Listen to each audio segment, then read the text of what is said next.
When truing a crankshaft, it is necessary to have the proper equipment. You must first have a good holding fixture to hold the crankshaft. Then it is necessary to have either 1 or 2 dial indicators for checking crankshaft runout. You must also have a 1/2 inch adapter for spreading the crank. You must also have a modified bolt cutter for pinching the crankshaft and a brass hammer for striking the crankshaft wheel to turn it on the rod pin. Whenever you are straightening a multi-cylinder crankshaft, you should always start on the PTO side and work your way toward the magneto side, straightening 1 crank rod pin at a time. The dial indicator position in relation to the rod pin tells what action is required to straighten the shaft. The crankshaft in this position shows that the high part of the crankshaft is with the rod pin 90 degrees from the dial indicator. It will be necessary to remove the crankshaft from the fixture and strike the crank wheel where the above arrow or top arrow indicates. Using a brass hammer, hit the crankshaft wheel 90 degrees from the pin.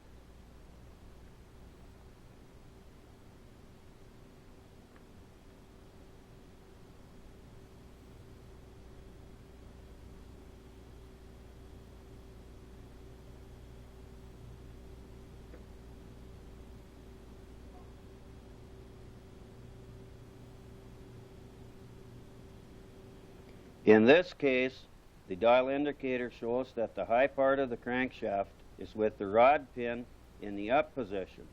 The inner dial indicator on the bearing shows approximately 2 thousandths, and the outer indicator shows approximately 5. This indicates that the crankshaft will have to be pinched directly opposite of the rod pin to bring the end of the crankshaft down. You are actually just moving the crank wheel on the pin.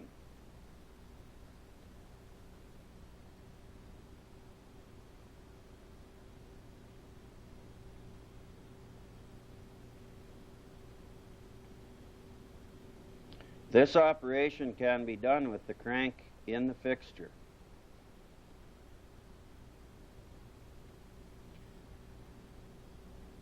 In this position, the dial indicators are showing that the high part of the crankshaft is with the rod positioned in the down position.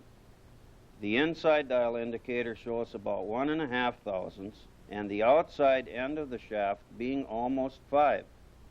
This will require that the crankshaft be spread with the 1/2 inch adapter. We are using the adapter method instead of the wedge, as we feel the wedge method is just a little bit too abrupt. The adapter method is just an easier one and is a lot easier on the shaft. Again, you must remember that the dial indicator in relation to the rod pin tells you the action required necessary to straighten the crankshaft.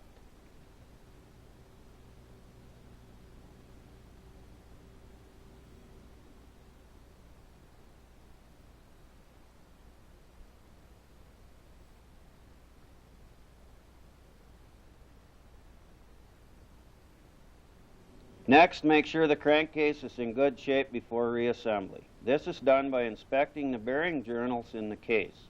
Some crankcases have steel inserts around the exterior of the bearing. Some are just aluminum. This shows a crankcase that the bearing has been chattering in, possibly because the crankshaft was crooked.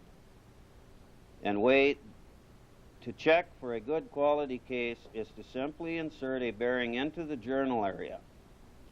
Press it in, and it should snap in and stay there. This shows that the case is worn enough that the bearing will fall right out of the case. We'll move over to a good journal and show the proper bearing fit.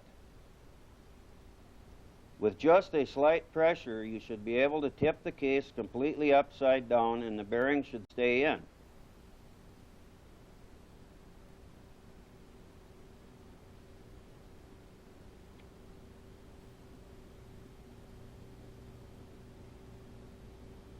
Polaris has different tolerance bearings.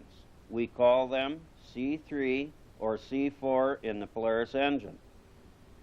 They do have different crush tolerances.